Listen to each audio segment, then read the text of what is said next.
Pues, Ya, voy a hacer la presentación, una breve presentación. Con nosotros está la doctora Doris Silvia de la Cruz Prado, médico cirujano de la Universidad San Martín de Porres, especialista en medicina interna por la Universidad Federico Villarreal, especialista en medicina física y rehabilitación por la Universidad Nacional Mayor de San Marcos, docente de la Escuela de Medicina de la Universidad Nacional San Cristóbal de Huamanga, médico asistencial en medicina interna del Hospital 2 de Huamanga de Salud y actualmente nuestra decana del Colegio Médico del Perú, Consejo Regional 16.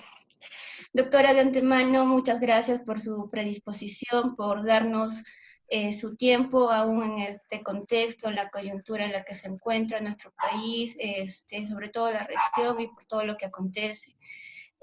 La doctora nos va a presentar el tema de hemorragia digestiva. muy buenas tardes, queridos alumnos de la Universidad San Cristóbal de Huamanga. Bueno, pues vamos a empezar la exposición de lo que es hemorragia digestiva alta. Me van a disculpar, estoy con una cuenta prestada porque recién acabo de volver del hospital. Tenemos un colega enfermo que está grave y estamos haciendo todos los intentos por derivarlo a la ciudad de Lima, porque puesto que necesita una atención mucho más controlada en un hospital que garantice su estabilidad. Bueno, vamos a empezar. El tema que me ha tocado esta vez exponer o hablar es la hemorragia digestiva alta. Bueno, en primer lugar, ustedes saben que la hemorragia digestiva es una patología frecuente en los servicios de urgencia de nuestro país y del mundo. Su forma de presentación generalmente es variable y dado su riesgo de mortalidad la hace una condición que debe ser conocida y manejada por el médico. Entonces, la hemorragia digestiva alta, como bien saben, es cualquier hemorragia del tubo digestivo que se origine básicamente proximal al ángulo de Treis o ligamento suspensor del duodeno. Las causas, generalmente, la primera causa es la úlcera péptica, en este caso con un porcentaje de 35 a 50%, y generalmente la duodenal es la de mayor porcentaje que la gástrica. La siguiente es la gastritis, las erosiones gastroduodenales, que generalmente están producidas por AINES, de un 8 a 15%. El siguiente, la esofagitis también, con un porcentaje similar. Y la otra, varices esofágicas, generalmente pacientes con cirrosis hepática por alcoholismo crónico, de un 5 a 15%. Y esta es la que, si se presenta, es la que generalmente, si no la controlamos, aumenta su mortalidad. La otra es el síndrome de Mallory-Weiss, en un 15%, generalmente es una lesión de la unión gastroesofágica, ¿no? Generalmente el paciente refiere que que previamente a presentar el sangrado digestivo es un paciente que siempre presenta vómitos persistentes y severos. La otra causa es la neoplasia maligna, que es generalmente 1%, y un porcentaje de 5% las malformaciones vasculares, que de alguna forma también dentro de estas están las discrasias sanguíneas, que también producen sangrado. Muy bueno, para continuar en el tema, básicamente las hemorragias digestivas altas son autolimitadas hasta un 80%. Si son de causa varicial, generalmente se incrementa a más o menos un porcentaje mucho más. El 20% restante siempre está asociado a sangrado persistente o recurrente a pesar del tratamiento. Entonces, ¿qué factores asociados hay aparte de que el paciente presente sangrado? Los factores asociados, definitivamente, si el paciente presenta alguna enfermedad hepática avanzada, tenga también, sea un paciente mayor de 60 años y que de todas maneras estos factores asociados al sangrado van a requerir que el paciente se estabilice hemodinámicamente requiriendo transfusión de glóbulos rojos. En cuanto al diagnóstico diferencial, la primera disquisición en la evaluación de la hemorragia digestiva generalmente es que básicamente tenemos que diferenciar si el paciente, por ejemplo, ha tenido una deglución de sangre por epistaxis o un sangrado dental o haya bebido alguna bebida con coloración roja, el vino tinto, haya consumido sulfato ferroso, pastillas de carbón activado o sustancias como el busmutol, que van a básicamente producir cambios en la coloración de las deposiciones. Y estos nos pueden sugerir la presencia de melena. Muchas veces las hemoptisis las podemos confundir con la hematemesis. Generalmente, definitivamente tenemos que diferenciarla de la hematemesis. Ustedes saben que la hemoptisis generalmente es una sangre previamente precedida de tos y que generalmente presenta burbujas, a diferencia de la hematemesis. La presencia de rectorragia también puede ser una manifestación de hemorragia digestiva, generalmente si el sangrado es más masivo. Y esto generalmente se ve cuando hay sangrado de más de 1500 centímetros. El otro dato importante para también ver en cuanto a la historia clínica y al examen físico, generalmente es ver si el paciente básicamente presenta algún diagnóstico diferencial en el sentido de que pueda presentar algunos síntomas cardinales, que bien saben, si el paciente viene con mareos, debilidad, síncope, dolor abdominal, disnea, dolor torácico o un shock indiferenciado, también estaríamos pensando de que el paciente esté presentando sangrado digestivo. Generalmente, muchas veces, a veces el paciente viene pálido no necesariamente haber sangrado activo en ese momento, y para lo cual necesitamos hacer incluso un tacto rectal.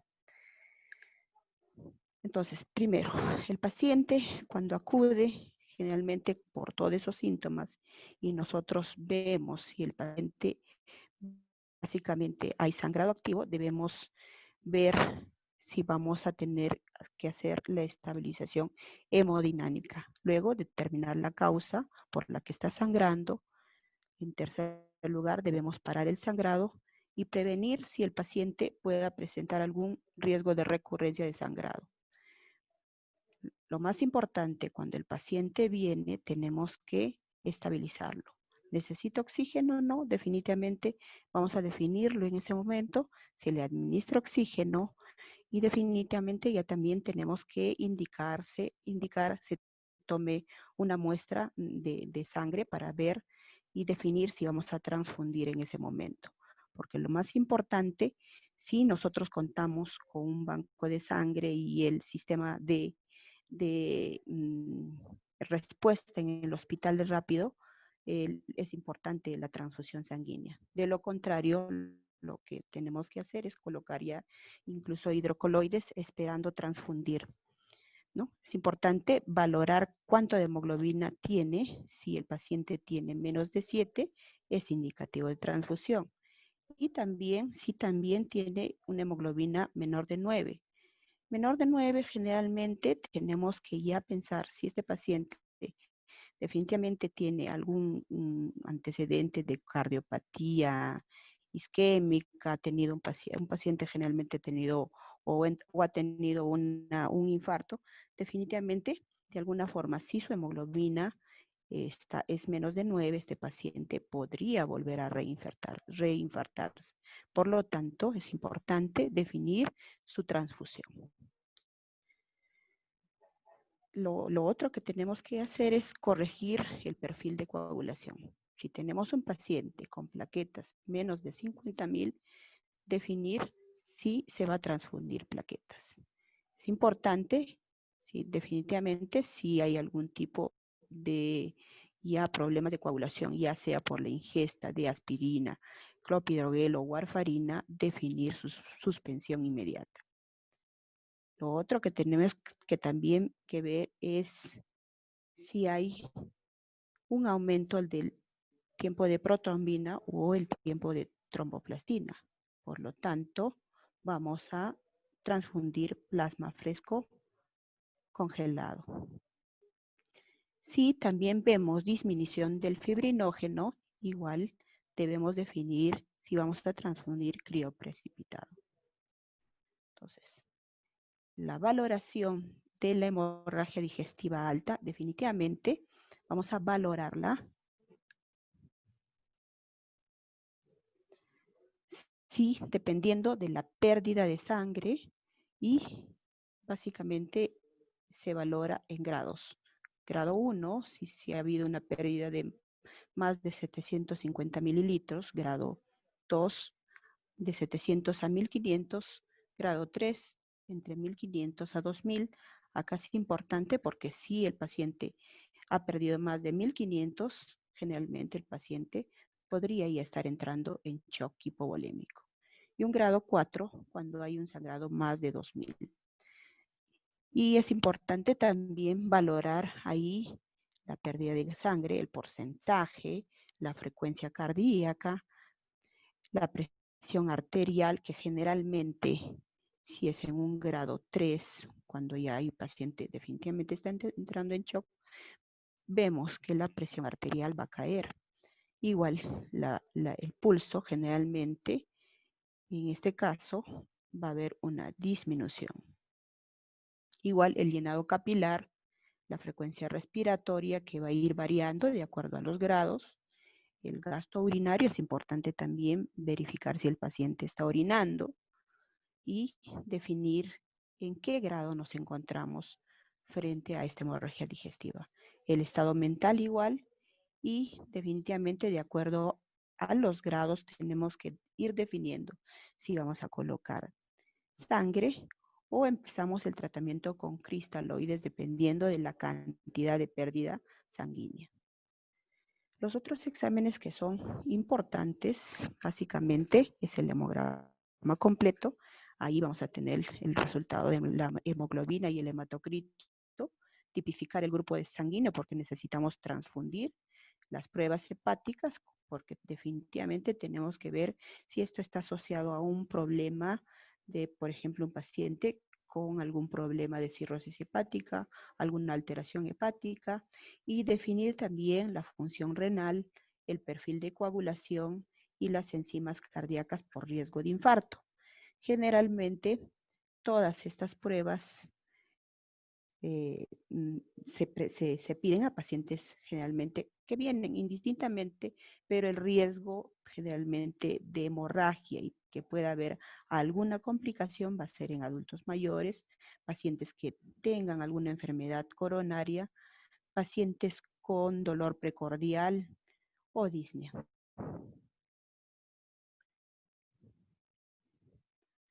A ver, acá.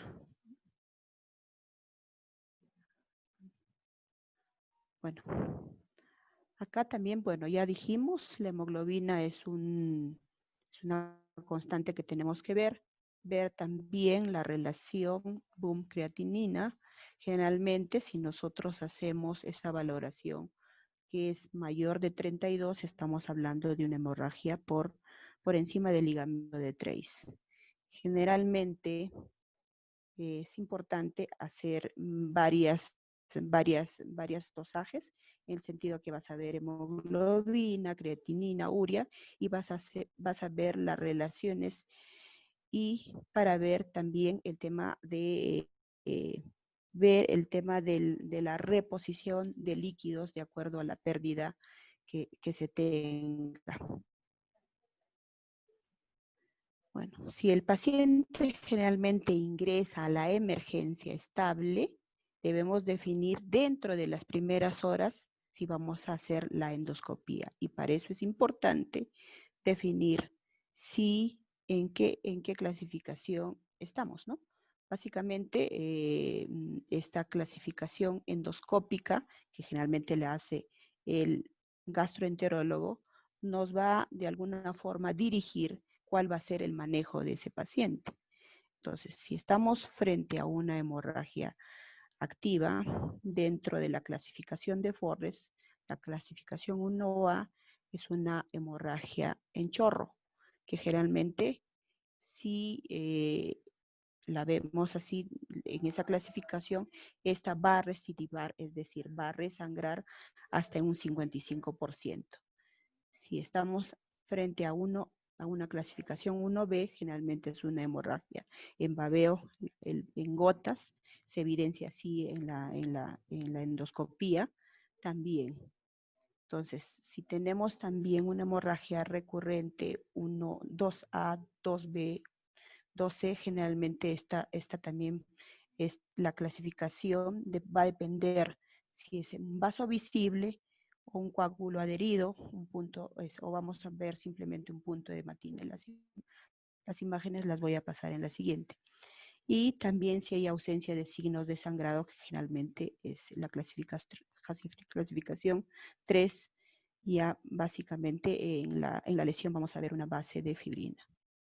Entonces, dependiendo si en este caso el sangrado, que generalmente es una úlcera péptica, si es activo, recurrente o inactivo, vamos a definir el tratamiento. Si la clasificación que nos reporta la endoscopía está dentro de la clasificación 1A, 1B o 2A, definitivamente vamos a ya iniciar el tratamiento dentro con omeprazol y dependiendo del sangrado vamos a iniciar el manejo. Bueno, acá vamos a ver las imágenes de la endoscopía, que generalmente ya les he dicho, en la clasificación 1, ahí vamos a ver básicamente el sangrado activo, ¿no? Ahí vemos. Y en la clasificación 2, generalmente vamos a ver ya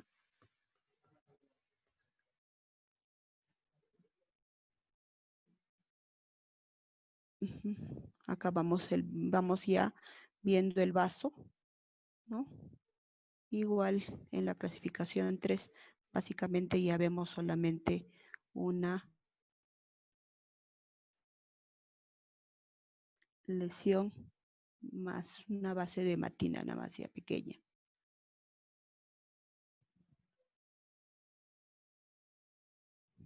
Muy bien.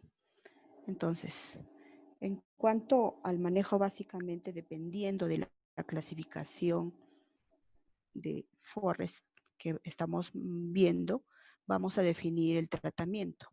Generalmente, si el paciente viene, ya le hacemos la endoscopía, podemos también valorar, pero muchas veces no esperamos pues la endoscopía porque nuestros establecimientos, en este caso en nuestra región, muchas veces definimos el manejo inmediato del paciente. Si contamos con los resultados de endoscopía, definitivamente vamos a valorar el pronóstico y para eso vamos a definir algunos score, que generalmente es el score de Rocal o el score de Glasgow Batford, que lo vamos a describir después. Definitivamente, de acuerdo a eso, podemos definir cuál va a ser el pronóstico. Sin embargo, definimos dar ya inhibidores de bomba de protones. Ustedes han visto siempre en las emergencias el uso de omeprazol. Se dice que se debe iniciar con 80 miligramos en bolo y luego debemos iniciar a una dosis de 8 miligramos por kilo de peso. Entonces, definitivamente, de acuerdo a eso, generalmente una dosis de ataque después de colocar los 80 miligramos, generalmente le colocamos hasta 5 ampollas diluidas en 100 mililitros de cloruro, la cual se coloca en una bomba de infusión a una infusión continua de 4 cc por hora. Y esa infusión generalmente la manejamos hasta 72 horas esperando de que se forme el coágulo. Generalmente vamos a ir viendo la respuesta porque el paciente, dependiendo del tipo y la localización del sangrado, definitivamente vamos a ir valorando de acuerdo a las constantes que vamos pidiendo de hemoglobina, hematocrito, y si contamos con fibrinógeno, también pedirle ese examen para ir valorando si el paciente sigue resangrando. Entonces, si tenemos en cuanto al resultado ya o tenemos una evaluación endoscópica, definitivamente si tenemos esa valoración, vamos a definir el tratamiento. Básicamente, si hospitalizarlo o le vamos a dar de alta. Generalmente, si nosotros vemos una zona pigmentada plana, que es la clasificación que nosotros hemos visto, ¿no? Solamente ya sea clasificación 2B o 2C, definitivamente vamos a valorar si el paciente solamente vamos a darle inhibidores de protones por vía oral, o si tenemos una clasificación 3, vamos a solamente valorar el darle inhibidores de protones y definir su alta, más no hospitalizarlo, evitando congestionar la emergencia. El otro punto importante que ya les dije es importante el tema de la clasificación endoscópica, posendoscopía, la clasificación de ROCAL, que generalmente vamos a definir parámetros de riesgo de sangrado, ¿no? Entonces ahí esos parámetros valoran 5 ítems, que es la edad, si el paciente de alguna forma tiene signos de shock, y para eso vamos a ver la presión, que presente comorbilidades, que presente, además, si hemos tenido ya el diagnóstico endoscópico tal vez de este paciente, porque podría ser un paciente que viene por resangrado, por antecedente de cáncer, o tenga lesiones IA que nos hagan pensar o tenga ya diagnóstico de Mallory Weiss. Entonces, de acuerdo a eso, de acuerdo a estos parámetros, vamos a definir si el paciente tiene algún riesgo de, básicamente, de volver a presentar, o en todo caso, definir con esta clasificación si vamos a continuar con el tratamiento o vamos a definir su alta.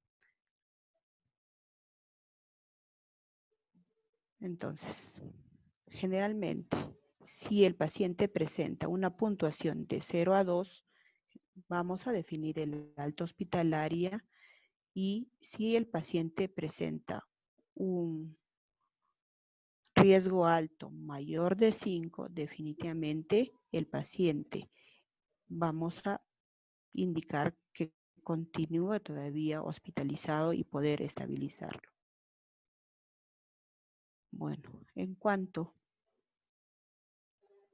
a las úlceras duodenales, nosotros ya sabemos cuáles son los factores agresivos, o sea, es decir, quiénes van a producir las úlceras duodenales. Entonces, generalmente, cuando estos factores agresivos perpetúan, hace que se incremente o haya más recurrencia de úlceras. En este caso, el Helicobacter pylori, si no se da tratamiento, o la ingesta de AINES, el estrés, el tabaco, el alcohol, definitivamente van a ser los coadyuvadores para producir úlceras duodenales. Estas, a su vez, generalmente estos factores agresivos que van a producir es la inflamación y hemorragia, ¿no? Básicamente, de la pared gástrica, la cual se va a ulcerar. Entonces, igual, a nivel gástrico, los factores básicamente que van a disminuir el riesgo de úlceras duodenales, que generalmente pues estos factores están, ¿no? El moco, la presencia de las prostaglandinas, el factor de crecimiento, el bicarbonato, que es un buffer, y el flujo sanguíneo, que hace que de alguna forma disminuya el riesgo de úlcera. Por lo tanto, esto también, todos estos factores van a disminuir el riesgo de necrosis. Otra causa de sangrado que generalmente vemos y es la que más nos asusta es la presencia de varices esofágicas y de acuerdo también vamos a ver si el paciente tiene antecedente de alcoholismo, es un paciente con varices esofágicas. Generalmente estas son lesiones ya secundarias a un problema hepático. Entonces, siendo así, generalmente este sangrado es el que más lesión, en todo caso, más mortalidad nos da, ¿no? Y en este caso, generalmente definimos dar tratamiento no solamente con el omeprazol, porque el omeprazol definitivamente va a disminuir el sangrado porque va a producir el tema de protección de la mucosa. Sin embargo, el octiotride, que es el análogo de la somatostatina, es un vasoactivo, generalmente también, si hay presencia de varices, está indicado. Igual, dependiendo si hay varices, el otro tratamiento, si ya definimos o logramos controlar, definimos hacer una endoscopía y hacer una ligadura. Y si el sangrado es excesivo y no podemos hacer, generalmente para comprimir usamos la sonda de Blackmore, ¿no? Otros medicamentos que usamos para evitar o en todo caso ya teniendo el diagnóstico de varices, usamos los beta bloqueadores, tanto el propanolol como el nalodol. Usamos también en los pacientes con hemorragia digestiva.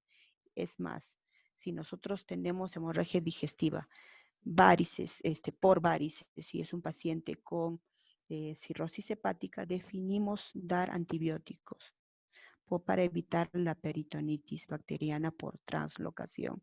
Entonces, definitivamente, el tratamiento que nosotros indicamos es antibióticos. Generalmente, nosotros usamos ceftriaxona a 1 gramo por cada 24 horas. La otra alternativa es el norfloxacino. Y, bueno, acá para también ver un tema también de si el paciente viene por una consulta ambulatoria o por la sala de observación general, generalmente el paciente pues definitivamente estamos frente a un paciente con bajo riesgo. A diferencia de un paciente que viene por la unidad de emergencia y es un paciente básicamente con inestabilidad hemodinámica. Y de acuerdo a eso vamos a definir su monitorización, ¿no? Dependiendo. Entonces, cuando el paciente definitivamente ingresa por emergencia y nosotros vemos que básicamente está viniendo por sangrado y todavía estamos haciendo toda la historia clínica para definir en qué estadio estamos, definitivamente ya tenemos que iniciar colocándole una cánula binasal y definir si ya vamos a darle oxígeno, porque es un paciente que está con sangrado y por lo tanto con anemia. Tenemos que dar oxígeno. Nada por vía oral, le bajamos en NPO y en ese momento también indicamos la colocación. Si no colocamos una vía central, en ese momento definimos colocar 2 vías venosas, definitivamente de un calibre de hasta 18. Definitivamente, si el paciente está inestable y necesitamos transfundido, en todo caso no se encuentra una vía porque el paciente está chocado, definir si le vamos a colocar una vía central. La necesidad de intubación endotraqueal definitivamente la definimos de acuerdo a los síntomas o en todo caso a la gravedad del paciente o el paciente que está en un estado con un Glasgow menor de 7, y está chocado, definitivamente vamos a definir la colocación de tubo. Sin embargo, tenemos que tener cuidado, porque si el paciente viene por varices esofágica o es un paciente con antecedente de infarto, podemos incluso tener un problema, ya sea por varices y sangrado, o el paciente volverse a reinfartar. La colocación de sonda nasogástrica generalmente es controversial, generalmente ya no se usa y generalmente solamente nos ayuda para diferenciar, hacer un diagnóstico diferencial, ¿no? Si el paciente presenta sangrado rojo a la colocación de la sonda o es un líquido bilioso sin sangre y definir, pero ya no se usa actualmente. Entonces, en realidad, para nosotros ya iniciar el tema del tratamiento, el tratamiento, como ya se dijo, es el inhibidor de la bomba de protones, asociado incluso a octiotril, dependiendo de la cantidad de sangrado. Muchas veces han definido también el uso del ácido tranexámico. Sin embargo, esta de acuerdo a los estudios, no ha demostrado definitivamente un riesgo-beneficio. Generalmente se usa más para pacientes con patología traumática, ¿no? Pero el ácido tranexámico es un antifibrinolítico que básicamente va a ejercer su acción inhibiendo la conversión del plasminógeno en plasmina. Esta solamente ha demostrado más un apoyo en el contexto de trauma, pero no ha producido, de acuerdo a los estudios, un efecto benéfico en el tema de tratamiento por sangrado, por hemorragia digestiva alta. Igual, el uso de vasopresina, igual también no ha tendríamos que definir si básicamente nos podría ayudar solamente en el caso de si el paciente presenta, si hay varices, nos podría ayudar la vasopresina. Generalmente es un vasoconstrictor de la circulación hepática, va a reducir la presión portal, por lo tanto va a disminuir el sangrado, generalmente de origen varicial. También nos ayuda, pero generalmente la que más se usa es el análogo de la vasopresina, que es la terlipresina, y es un medicamento generalmente que tiene una vida media larga y produce menos efectos colaterales, porque básicamente es el único vasopresor que ha demostrado beneficios en la mortalidad en los estudios randomizados que se ha hecho. El uso igual de antibióticos, ya lo hemos dicho, generalmente usamos ceftriaxona o también orfloxacino. Generalmente se produce en pacientes con problemas hepáticos crónicos, cirróticos, y para evitar el riesgo de translocación bacteriana y una eventual infección, porque el paciente generalmente va a quedarse muchos días hospitalizado dependiendo de la cantidad o la posibilidad de transfusión que haya tenido el paciente. De igual forma, los análogos de somatostatina, ya lo dijimos, el octiotride también, que básicamente vamos a usar también en problemas variciales.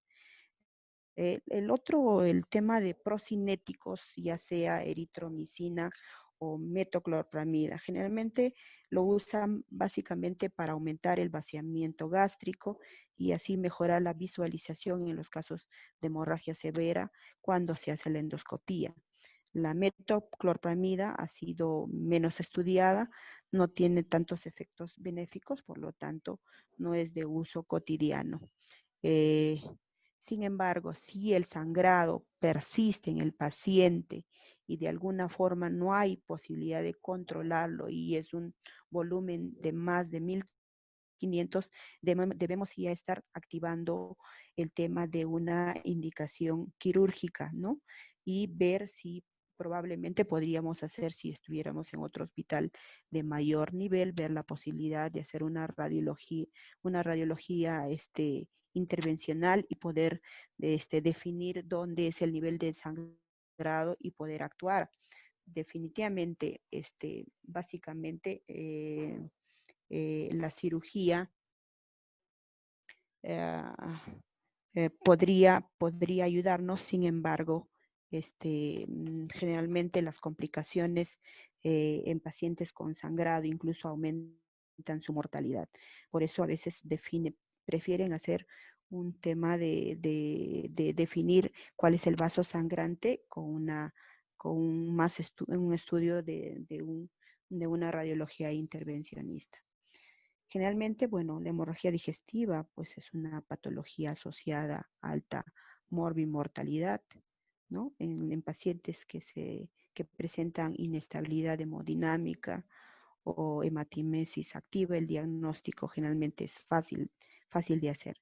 Pero en pacientes estables con algunos datos de la historia, porque el paciente puede venir solamente pálido y no tener compañía y no tener muchos datos, entonces vamos a recurrir al examen físico, algunas pruebas diagnósticas necesarias y hacer la diferencia si el paciente está en shock o no. Y si presenta shock, definir si requiere reanimación con hemocomponentes, que es lo ideal de manera precoz, y definir la endoscopía dentro de las 24 horas. Sin embargo, pues eso a veces no se da, y dependiendo de que si se pueda o no, ya iniciar el tratamiento.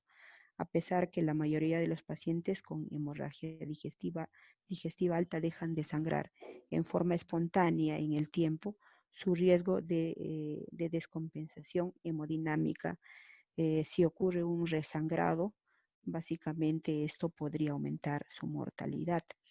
Entonces, debemos sugerir la hospitalización dependiendo de cómo encontramos al paciente, porque muchas veces el paciente viene y exagera la cantidad de sangrado. Entonces nosotros, al evaluar al paciente, vemos si hay alguna mancha de sangre evidente, o podríamos ver también el tacho de basura donde vomita, porque muchas veces cuando nosotros preguntamos qué cantidad, el paciente define, pues 2 tazas, 3 tazas, 4 tazas, y muchas veces no definimos la cantidad exacta, pero los signos generalmente cardinales que se ha descrito, generalmente eh, eh, tenemos que tenerlos en cuenta. Y esos signos pues son básicamente el tema de ver si presenta mareos, debilidad, síncope, dolor abdominal, si presenta disnea, dolor torácico, asociado también a la cantidad de pérdida de sangre, ¿no? La frecuencia cardíaca, pulso, el llenado capilar, frecuencia respiratoria, y definir si el paciente orina o no orina. Entonces, a ver.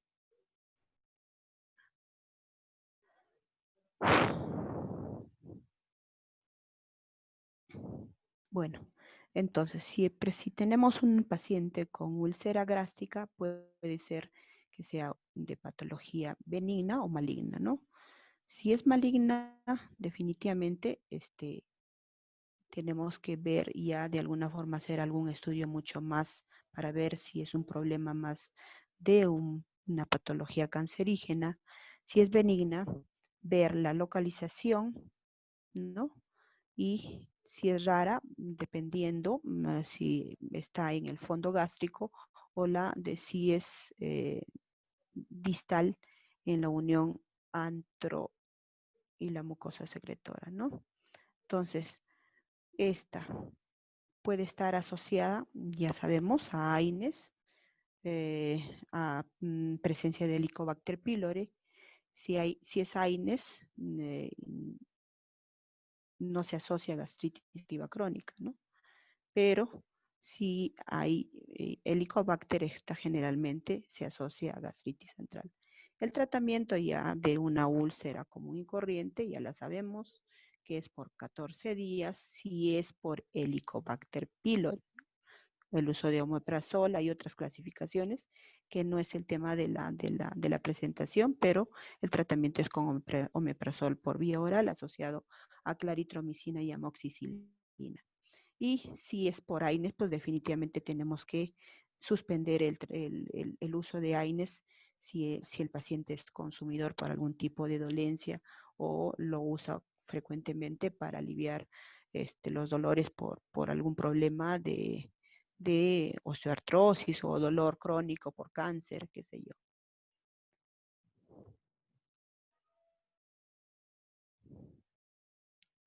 Bueno, ya no tengo más diapositivas. ¿Alguna pregunta, por favor? Voy a prenderla. A ver.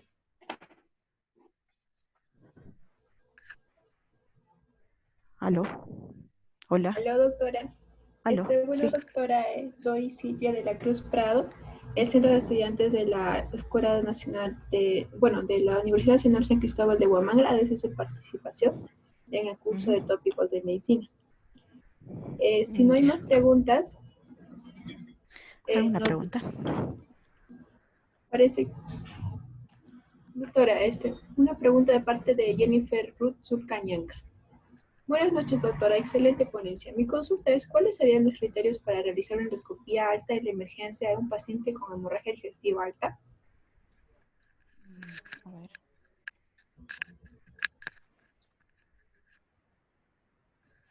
¿Aló? ¿Aló?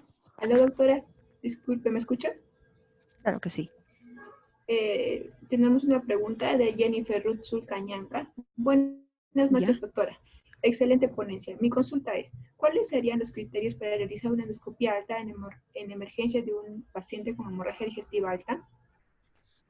Bueno, los criterios definitivamente para una endoscopía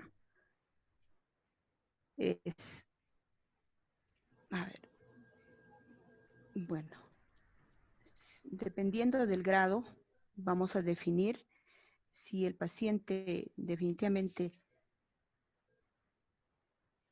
presenta un grado 2 o un paciente que tiene más de 1500 mililitros de sangrado, definitivamente en ese momento dentro de las 24 horas tenemos que definir una endoscopia alta. Sin embargo, si el paciente, no se escucha, aló, Aló, doctora, sí la creo que escuchamos. esa lo está cortando, creo. Ya, No, sin doctora, la embargo, escuchamos bien. sí, ya. Definir, uno, la cantidad de sangrado que que el paciente presenta, ¿no? Y también determinar básicamente la causa, ¿no? Porque si es un paciente que viene por algún problema de consumo de AINES o es un paciente anticoagulado, definitivamente vamos a tener que suspender. Entonces, el tema también básicamente es la valoración de estos, básicamente la valoración de los parámetros que hemos establecido, ¿no? Entonces, ver si el paciente tiene hemorragia activa, Forrest 1 o, mm, o definitivamente vamos a definir un tratamiento endoscópico.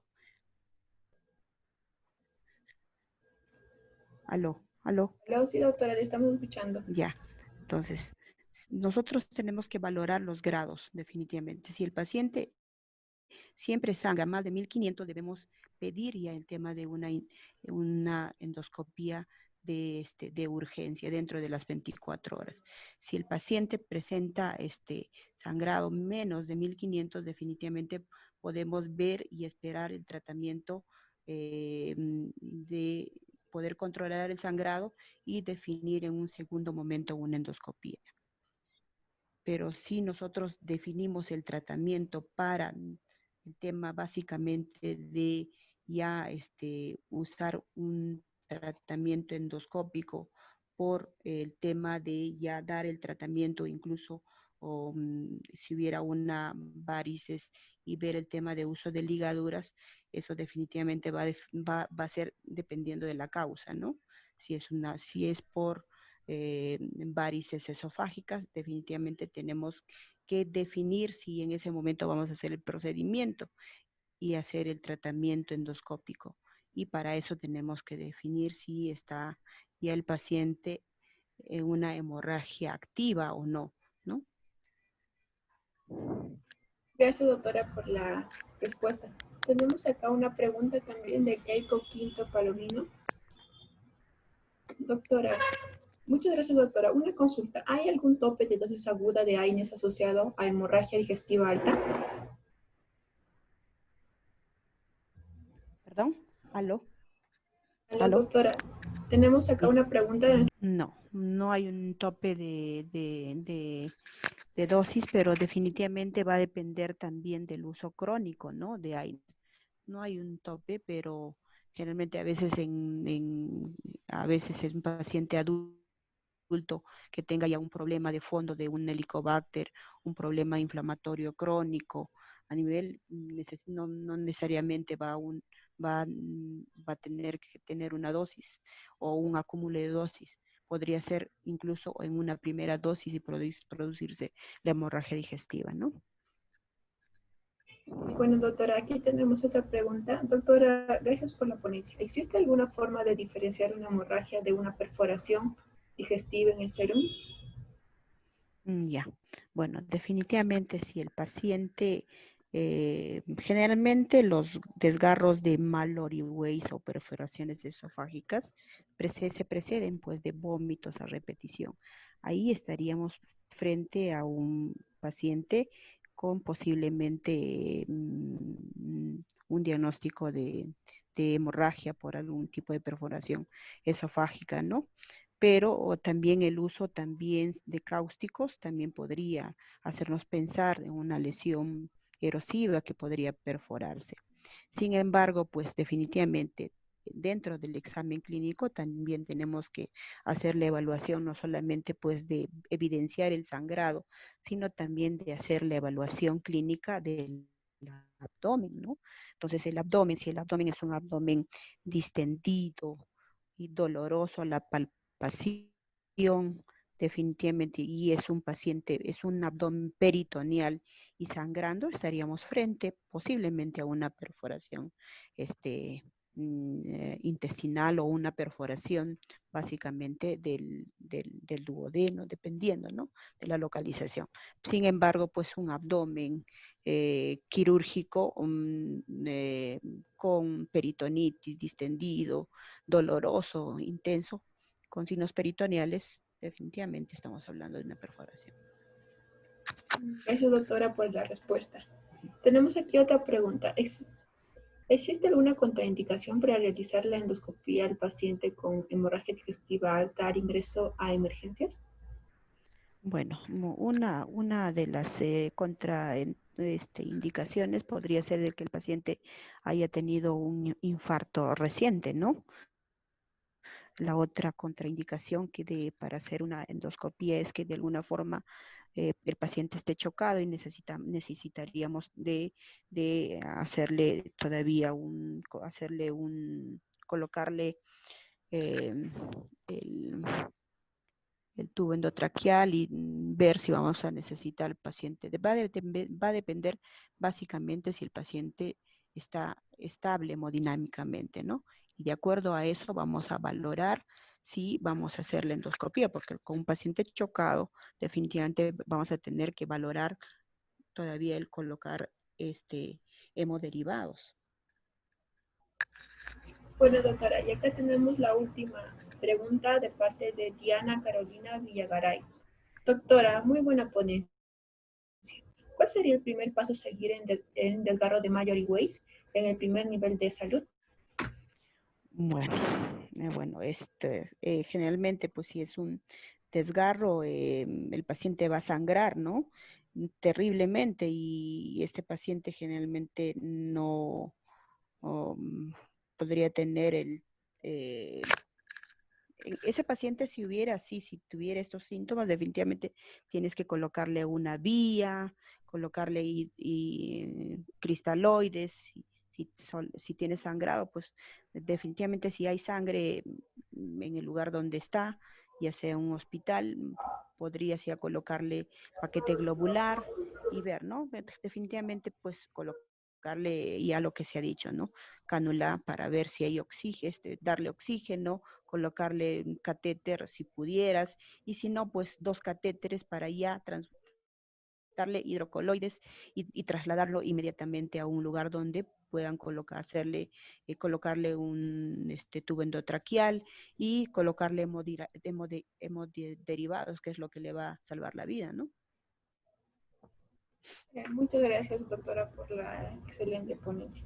Bueno, doctoras Doris Silvia de la Cruz Prado, nos despedimos, no sin antes agradecerle una vez más por el tiempo, esfuerzo que tomó para usted compartir sus conocimientos y experiencias en este curso de tópicos de medicina. Eso sería todo. Gracias. Gracias.